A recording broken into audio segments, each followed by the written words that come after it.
What could be better to pass the time than to keep reading Junie B. Jones Has a Monster Under Her Bed? We are now on Chapter 6. We are getting close to the end, my friends. Chapter 6 is called Flatsos. That's an interesting word, flatsos. I know what flat is, but flatsos. Well, we'll find out. The next day at school, I was pooped and tired. I opened one eye with my fingers and I drawed a picture for art. It did not turn out that professional. After that, I holded up my head with my hands and I waited for school to be over. Me and that Grace rode home on the bus together. I yawned and yawned. Darn it, Grace. I wish you had never even told me that the monsters can turn invisible. Because now I can't even close my eyes at night. I can, said that Grace, because I don't have that monster under my bed anymore. My mom figured out how to get rid of it. My eyes got big and wide. Can you make your eyes really big and wide? Let me see. Yep, I know you can. I've seen it before. Excellent. How, Grace? How did she do that? Easy, said that Grace. First, she sucked it up in the vacuum cleaner. Then she put the vacuum cleaner bag in the trash compactor, and she squished that monster into a flatso.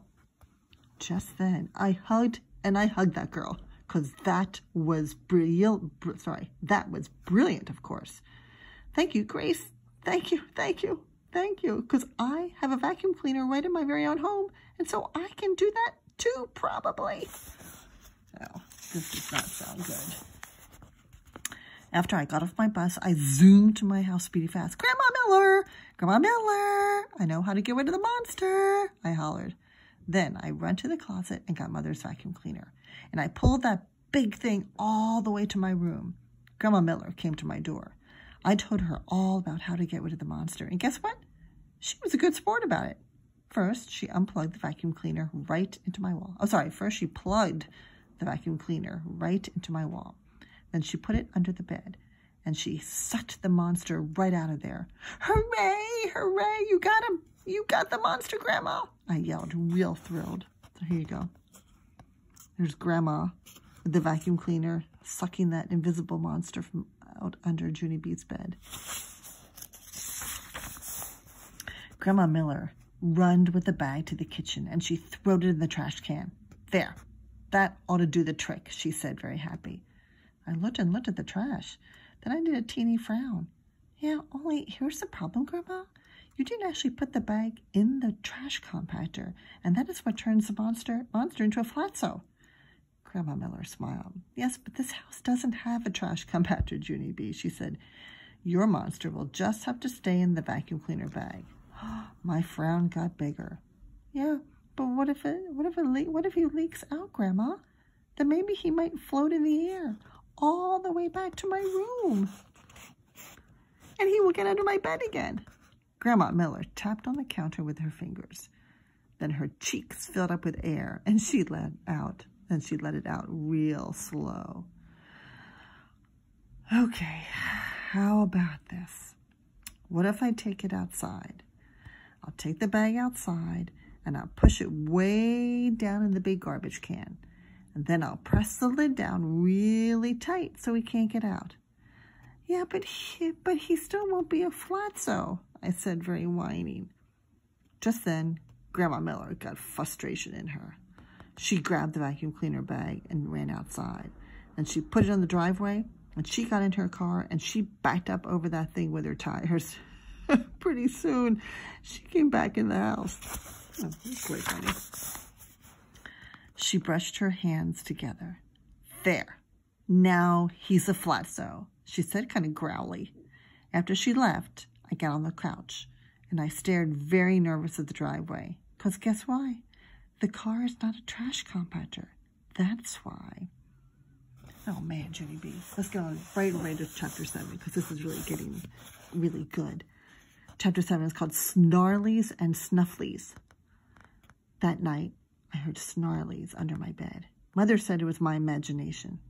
No, it is not my imagination, I said. I can hear snarlies.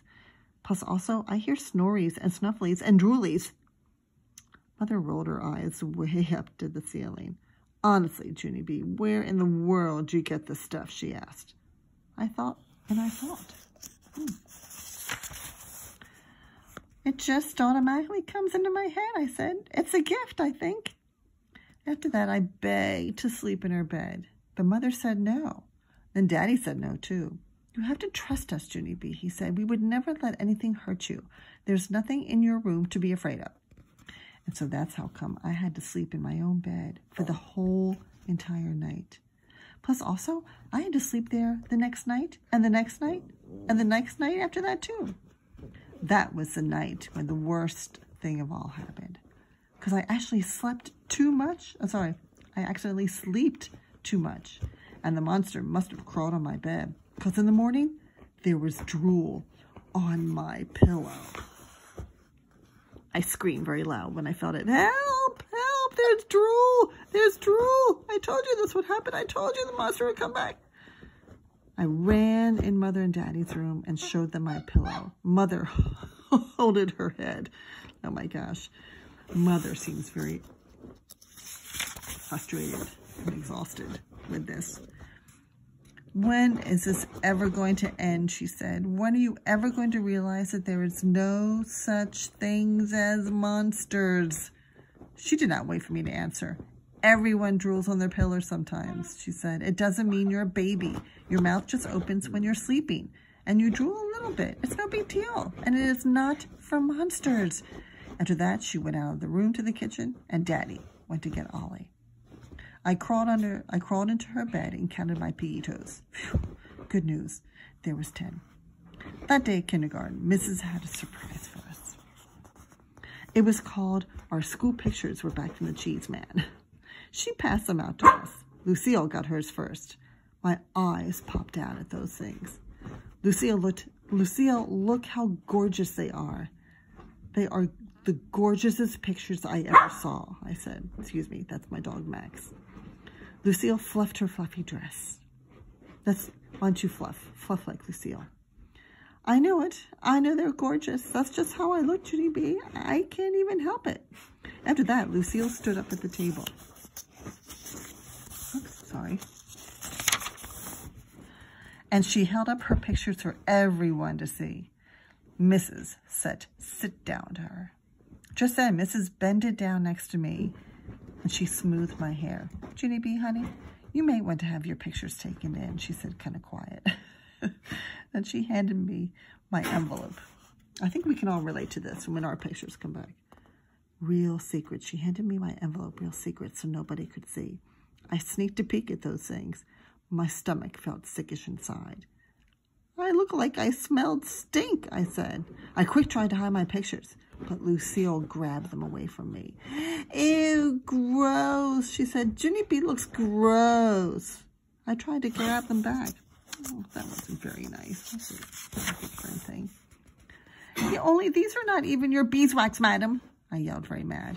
Only too bad for me, because lots of other kids already saw them. And they laughed and laughed at those things. Finally, I grabbed the pictures back, and I hid them in my coat. I didn't talk to room 9 for the whole rest of the day.